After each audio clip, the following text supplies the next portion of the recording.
이사야 53장 1절에서 9절 말씀을 중심으로 고난받는 종이라는 제목으로 함께 은혜를 나누겠습니다.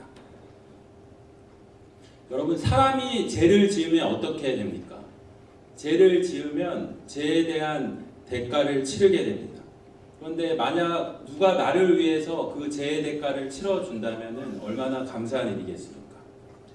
민법상으로 어떤 사람이 빚을 지면 대신 누군가 갚아주는 그런 그런 제도가 있는데, 옛날에는 형법상으로도 누가 죄를 대신해서 져줄 수 있는 그런 제도가 있었습니다. 그래서 예를 들면은 어떤 사람이 징역 10년을 받았다 하면은 어떤 다른 사람이 대신해서 이 징역 10년을 살아주면은 그 사람은 자유롭게 되는 것입니다. 그리고 또 어떤 사람이 사형에 해당하는 죄를 받았다. 그러면은 어떤 사람이 만약 대신 죽는다면 그 죄를 지은 당사자는 죄로부터 자유롭게 되는 것입니다.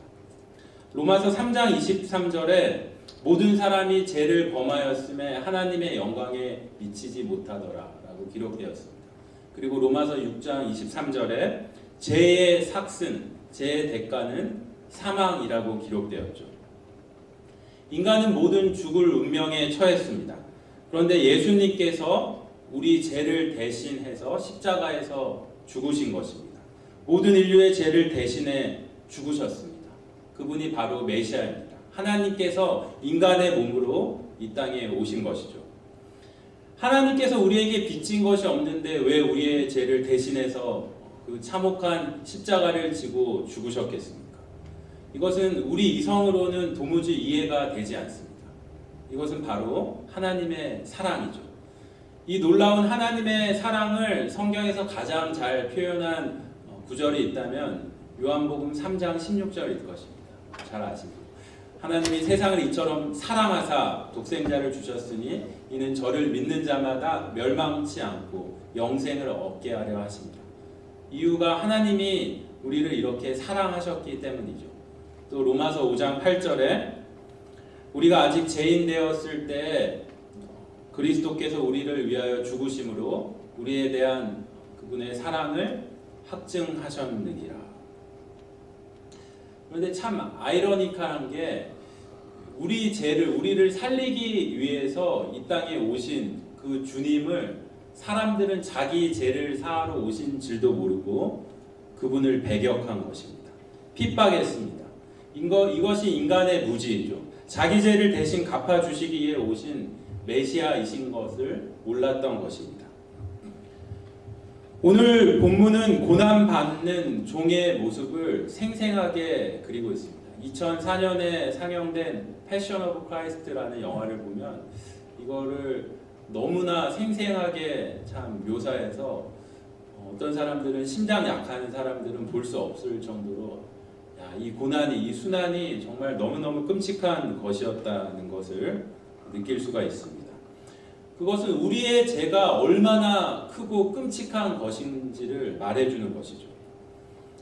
우리 죄가 너무나 엄청난 것이었기 때문에 예수님께서 그 죄를 대신 사하시기 위해서는 엄청나게 끔찍한 그만큼의 고난을 당하실 수밖에 없었다. 이것이 바로 우리를 살리실 유일한 길이었다는 것을 말해주고 있는 것입니다. 오늘 보면 이사야 53장은 고난받는 종의 노래로 알려졌습니다. 이 예언은 성육신 하시어 여호와의 종으로 이 땅에 오신 그 예수 그리스도의 사역의 절정, 그 대속 순환에 대하여 마치 현장에서 목격한 사람처럼 생생하게 말해주고 있습니다. 그리고 이 예언은 그로부터 700여 년 후에 정확하게 이루어지는 것을 우리가 성경을 통해서 알 수가 있습니다. 그럼 오늘 세 가지로 나눠서 한번 말씀을 나누겠는데요. 먼저 1절에서 3절까지 이 고난받으시는 그 예수님의 모습이 1절에서 3절까지 잘 나와 있는데 예수님의 고난에 대해서 함께 나누겠습니다. 1절 말씀 보시겠습니다. 1절. 우리가 전한 것을 누가 믿었느냐? 여호와의 팔이 누구에게 나타났느냐? 여기서 우리는 이사야를 비롯한 수많은 선지자들을 말하고 있죠. 구약의 수많은 선지자들이 그렇게 메시아에 대해서 전하고 또 말을 했는데 아무도 믿어주지 않았습니다. 그들이 예수님에 관한 선지자들의 그 말을 믿지 않으니까 막상 예수님이 오셨을 때 믿지 않은 거죠. 사람들이 내가 무슨 말을 해도 믿어주지 않으면 정말 답답한 거죠. 이게 진리인데 진리를 모르고 믿어주지 않으면 그렇게 가슴 아픈 일도 없을 것입니다. 그 말을 어떨 때는 믿지 않으면 이 사람이 죽는데, 이 진리의 말씀을 거역하면 죽는데 이걸 받아들여야 되는데 무지한 사람이 아무리 뭐라고 얘기해도 믿지를 않으면은 너무나 답답하고 속이 뒤집어질 그럴 상황이 되는 거죠. 오래전에는 태양이 지구를 돈다는 천동설을 믿었습니다, 사람들이. 그런데 16세기에 코페르니쿠스가 나타나서 사실은 그게 아니다, 우리가 그동안 누구나 믿는 사실은 지구가 태양을 도는 거다, 이 지동설을 말했을 때 아무리 설명을 하고 진리를 말해도 아무도 믿어주지 않았습니다. 그러나 사실은 코페르니쿠스가 말한 지동설이 진리인 것이죠. 하나님의 아들이 세상에 오셨을 때 그분의 메시지를 아무도 믿지 않았습니다. 그러나 예수님이 진리셨습니다. 내가 곧 길이요 진리요 생명이라고 말씀하셨습니다. 2절 말씀 보실게요. 2절. 그는 주 앞에서 자라나기를 연한 순 같고 마른 땅에서 나온 뿌리 같아서 고운 모양도 없고 풍채도 없은즉 우리가 보기에 흠모할 만한 아름다운 것이 없도다. 예수님이 정말 아름다운 분이신데 그 아름다움이 감추어져 있었어요. 왜냐하면 이 세상에 오셨을 때 사람은 예수님의 외모를 봤기 때문입니다. 사람들은 외모를 보고 평가하죠. 누구를 평가할 때 그 사람의 스펙이 얼마나 좋으나, 학벌은 얼마나 좋으나, 집안은 얼마나 좋으나, 그 사람이 얼마나 부자인가, 이런 것들을 보고 사람을 평가합니다. 그런데 이 사람의 기준으로 봤을 때 예수님은 지극히 초라한 사람이었죠. 30대 남자, 거친 노동의 목수의 일을 하다가 정말 그 거친 일 하면서 지치고 지친 그 거친 목수의 그 30대 남자의 모습이 바로 예수 그리스도의 모습이었습니다. 그래서 인간의 눈으로 보면 예수님의 아름다운 풍채를 느낄 수가 없어요. 이 땅에 오신 예수님은 마치 길밭의 풀같이 사람들에게 짓밟혔습니다. 그러나 여러분 그거 아세요? 길밭의 풀은 아무리 짓밟혀도 계속 솟아나는 것이죠. 3절 말씀 보시겠습니다. 3절. 그는 멸시를 받아 사람들에게 버림받았으며 강고를 많이 겪었으며 질고를 아는 자라. 마치 사람들이 그에게서 얼굴을 가리는 것 같이 멸시를 당하였고 우리도 그를 기이 여기지 아니하였도다. 사람들에게 제일 참기 힘든 것 중에 하나가 사실은 일이 힘들고 환경이 힘들고 그런 것보다 많은 사람들이 제일 견디기 힘든 게 예나 지금이나 무시당하는 것 같습니다. 자기 자존심이 짓밟히고 남에게 무시당하는 게 누구나 견디기 힘든 것이죠. 가난하다고 특별히 못 배웠다고 인종이 인종이 무슨 인종이라고 그렇게 차별을 받은 무시당한 경험이 있는 사람은 그 상처를 갖고 오랫동안 고통을 받는 것을 봤습니다. 그런데 인간을 죄에서 구원하기에 이 땅에 오신 하나님이 바로 인간들에게 누구보다도 강한 무시를 당하고 멸시를 받았습니다. 인간들에게 그는 멸시를 받아 사람들에게 버림받았다, 이렇게 기록되었습니다. He was despised and rejected by men. 이것이 바로 이 땅에 오신 예수님의 모습이죠. 강고를 많이 겪었으며 질고를 아는 자라고 기록되었습니다. 강고와 질고는 인간이 겪을 수 있는 모든 고통과 고난, 슬픔을 총체적으로 표현한 것입니다. 그리고 그것을 안다고 하셨죠. 강고와 질고, 그것을 안다는 것은 그것을 대충 이론적으로 아는 게 아니라 예수님이 굉장히 그 고통에 대해서, 고난에 대해서, 우리의 슬픔에 대해서 익숙하다는 말인 것입니다. 주님은 이러한 강고와 질고에 익숙한 분이셨습니다. 우리가 살면서 우리가 경험할 수 있는 모든 아픔과 슬픔과 좌절과 낙심과 절망을 주님은 다 몸으로 친히 겪으신 분이십니다. 그러므로 여러분이 슬픔과 고통을 겪으실 때 우리 주님이 모른다고 그렇게 생각하지 마시기 바랍니다. 사람들이 그에게서 얼굴을 가렸다 했습니다. 마치 문둥병자나 전염병자 보면 사람들이 얼굴을 가리고 피하는 것처럼 예수님을 볼 때 사람들이 피했어요. 얼굴을 가렸다. 그렇게 멸시를 당한 그 모습이 바로 이 땅에 오신 예수님의 모습입니다. 이렇게 우리가 1절에서 3절까지를 보면 이 땅에 오셔서 고난받으신 예수님의 모습, 특별히 사람들에게 멸시와 천대를 받는 이 예수님의 모습이 생생하게 잘 나타나 있는 것입니다. 오늘 두 번째로 4절에서 6절에 보면은 이토록 처절하게 겪으신 그 고난의 의미에 대해서 성경이 잘 표현하고 있습니다. 4절 말씀 보실게요. 예수님이 겪으신 고난의 의미, 순환의 의미는 무엇인가? 4절. 그는 실로 우리의 질고를 지고 우리의 슬픔을 당하였거늘 우리는 생각하기를 그는 징벌을 받아 하나님께 맞으며 고난을 당한다 하였노라. 많은 사람들이 예수님이 고난받고 십자가형을 당할 때 자기 죄악 때문에 자기가 잘못한 것이 있기 때문에 예수님이 거기에 합당한 고난을 받는다고 생각했습니다. 하지만 그것은 잘못된 생각이었습니다. 5절 말씀. 그가 찔림은 우리의 허물 때문이요 그가 상함은 우리의 죄악 때문이라. 그가 징계를 받음으로 우리는 평화를 누리고 그가 채찍에 맞음으로 우리는 나음을 받았느니라. 그들은 예수가 자기 죄 때문에 십자가에 달리셔서 순환을 받는다고 생각했는데 사실은 그것이 예수님 죄 때문이 아니라 바로 우리 때문에, 우리의 죄 때문에 그 끔찍한 고난을 당하신 것입니다. 우리 때문에 당하신 예수님의 고난은 보통 고난이 아니었죠. 극한적인 순환이었습니다. 여기 너무나 생생하게 기록하고 있는데 찔림, 여기서 찔림은 이 말은 pierced, 간통했다는 거죠. 창이 살짝 예수님의 옆구리를 끝에를 상처를 줄 정도로 찔렀다는 게 아니라 완전히 몸을 깨뚫고 나와서 피와 물이 막 쏟아질 정도로 그 몸을, 예수님의 몸을 창이 깨뚫었다.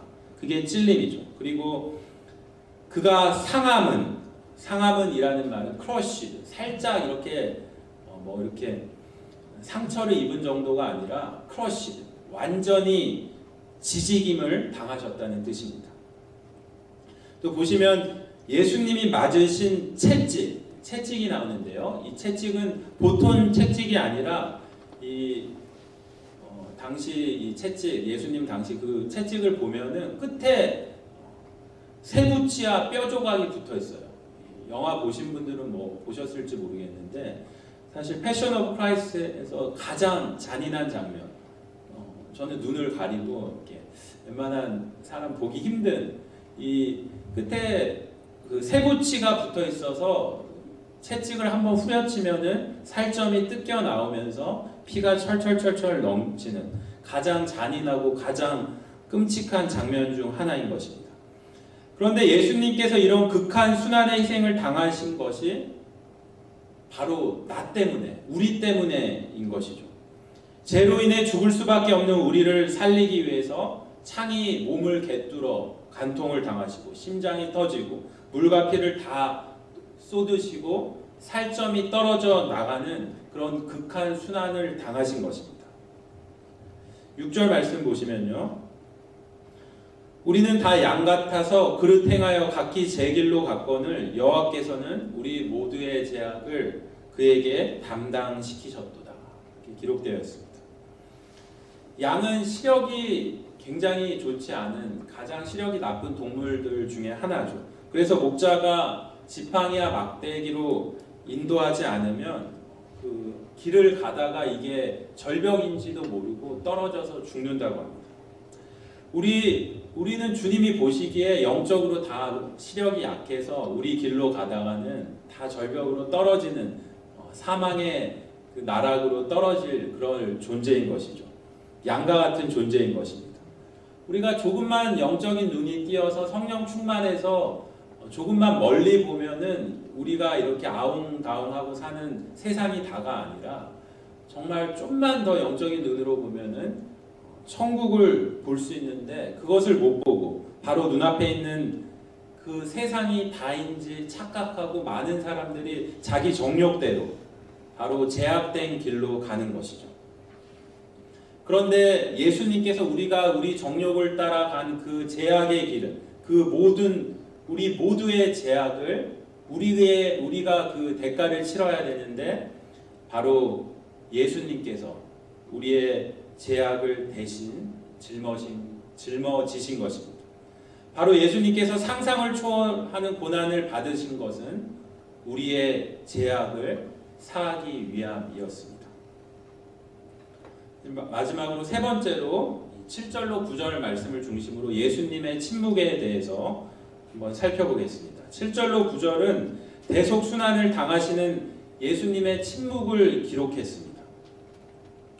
이 끔찍한 우리의 죄를 위해서 끔찍한 순환을 받으실 때 예수님의 자세는 어떠했나? 한마디로 얘기해서 침묵입니다. 7절 말씀 보실게요. 7절. 그가 곤욕을 당하여 괴로울 때에도 그의 입을 열지 아니하였으며 마치 도수장으로 끌려가는 어린 양과 털 깎는 자 앞에서 잠잠한 양같이 그의 입을 열지 아니하였도다. 사람들은 조금만 부당한 그런 일을 당하거나 부당한 대우를 받아도 난리가 나죠. 자기 방어 본능이 있기 때문이죠. 그런데 우리 예수님은 정말 너무나 억울한 그런 고난을 당하고 죽임을 당하셨지만 말을 하지 않으셨어요. 침묵을 하셨습니다. 여러분 삶 가운데 정말 억울한 일을 당해 남에게 퍼부어주고 싶을 때 이 이사야 53장 7절 말씀이 큰 위로가 될 줄로 믿습니다.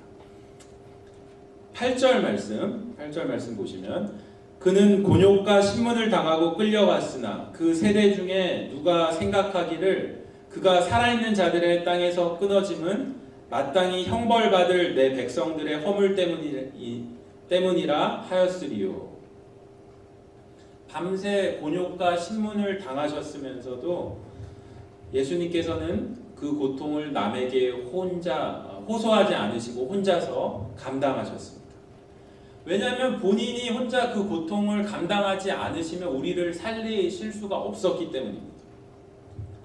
구약 성경의 욥이나 이사야 같은 선지자를 봐도 하나님을 일을 하다가 너무 힘들고 그러면은 불만을 다 쏟아냈지만 예수님은 그러지 않으시고 침묵하셨어요.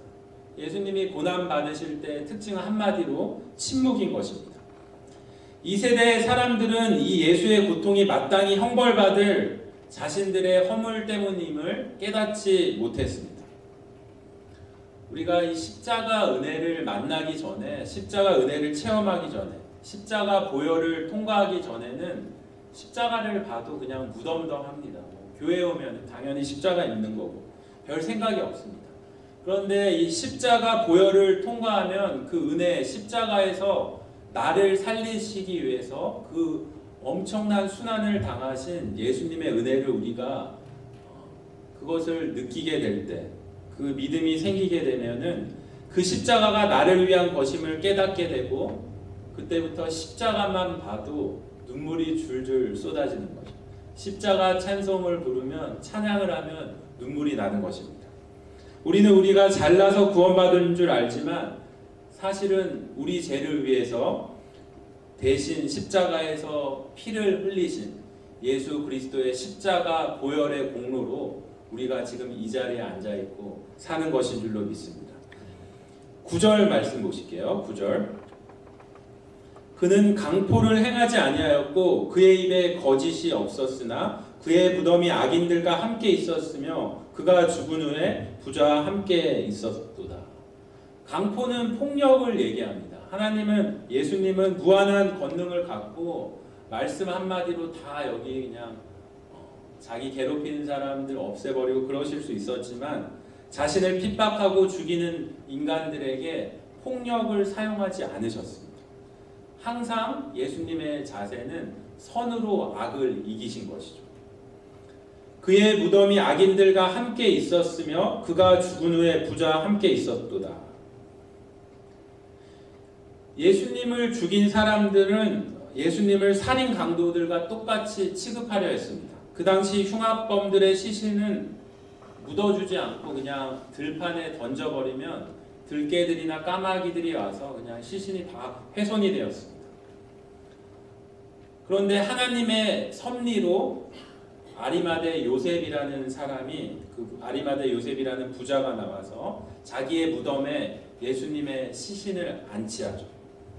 그랬기 때문에 예수님이 3일이 지난 후에 사흘 만에 깨끗하게 부활하실 수 있었던 것입니다.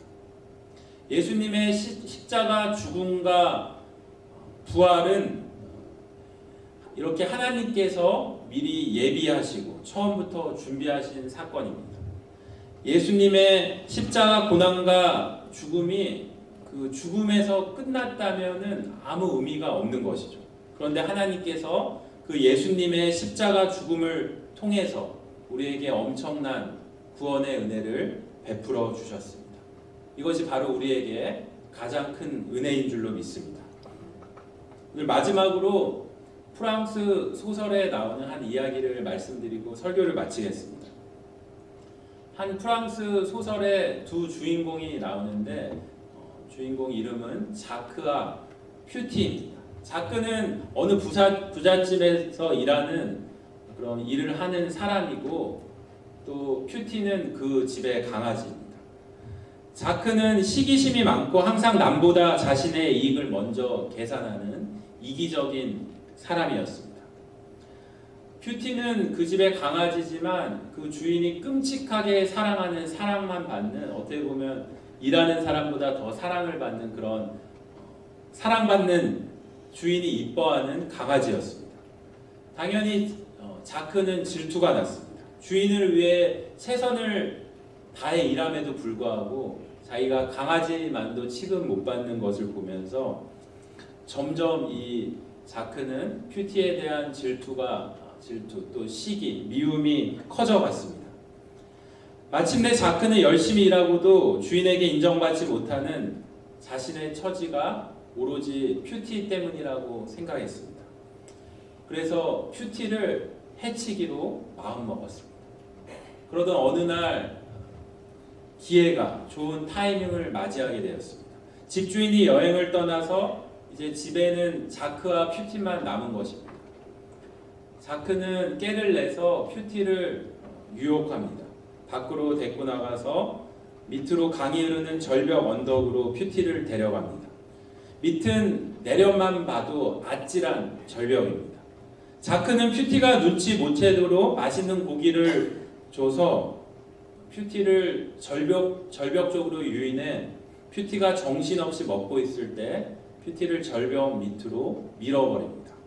그런데 불행하게도 이 퓨티를 밀면서 그만 자크도 발을 헛디뎌서 절벽으로 같이 떨어지게 되었습니다. 절벽 밑 강에 떨어진 퓨티는 이른바 개헤엄이라는 수영을 할 수 있지만 자크는 수영을 전혀 할 수 없는 그런 사람이었습니다. 자크는 계속 허우적대면서 사람 살려, 자크 살려라고 외쳤습니다. 그러나 주위에는 아무도 없고 자기가 그토록 미워하는 강아지 퓨티뿐이었습니다. 자크는 점점 물 밑으로 잠겨 들어갑니다. 그때 놀라운 일이 벌어집니다. 바로 강아지 퓨티가 자신을 그토록 미워하고 죽이려 한 자크를 살리기 위해서 입으로 자크 옷을 물고 물 밖으로 헤엄쳐 나가는 것입니다. 하지만 안타깝게도 자크를 살리기 위해서 강아지 퓨티가 밑에서 이렇게 떠받치면서 자기는 물 밑에 얼굴이 들어가서 숨을 쉬지 못하고 죽어가고 있었습니다.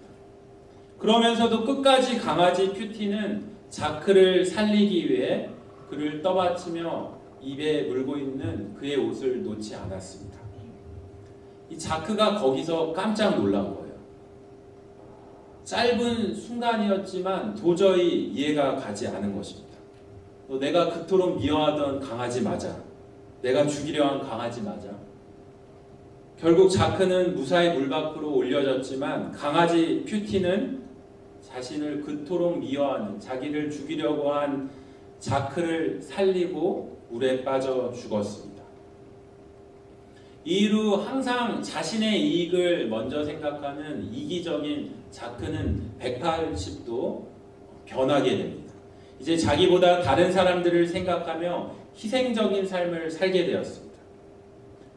짧은 순간이었지만 자기가 그토록 미워하고 죽이려 한 강아지 큐티의 희생을 통해서 자크의 삶이 완전히 변한 것입니다. 저도 이 신학교 다닐 때 이 소설을 읽고 정말 감동을 많이 받았는데 어디서 많이 들은 얘기죠. 바로 오늘 본문에서 우리가 읽은 예수님의 우리를 살리기 위해서 대신 죽으신 바로 예수님의 대속적 순환과 같은 그런 프랑스 소설 이야기였습니다. 우리를 살리기 위해 고난당하신 예수님의 십자가 은혜를 깨달은 사람은 변하게 되어 있어요. 자신의 정욕을 위해 사는 삶에서 주님의 뜻을 위해 사는 삶으로 변하게 되어 있습니다. 자기의 이익을 위해 사는 삶에서 이제는 다른 사람들을 더 생각하는 희생적인 삶을 살게 되는 것입니다. 오늘 우리 모두는 주님의 십자가를 생각하면서 주의 만찬에 참여할 것입니다. 이 순간부터 여러분이 믿음을 가지고 선포하십시오. 이 십자가에서 흘리신 그 사랑이 오늘 내게 흘러 들어오게 하여 주시옵소서. 이 예수님의 보혈이 나를 위한, 다른 사람을 위한 것이 아니라 바로 나를 위한 예수님의 보혈임을 제가 믿습니다. 하늘 보좌에서 지금도 주님의 중보 기도가 이 보혈을 통하여 내게 흘려올 것을 믿습니다. 오늘 주의 만찬을 통해서 마귀가 나에게서 떠나게 하여 주시옵소서. 나의 아픈 몸이 치유되게 하여 주시옵소서. 나의 아픈 마음이 은혜를 받고 새로워지게 하여 주시옵소서. 예수님의 십자가 보혈에 담긴 사랑이 우리를 살리는 능력이 되게 하여 주시옵소서. 이것이 저와 여러분의 기도이기를 바랍니다. 이제 찬송가 254장을 부르시면서 주님의 살과 피를 기념하는 주의 만찬을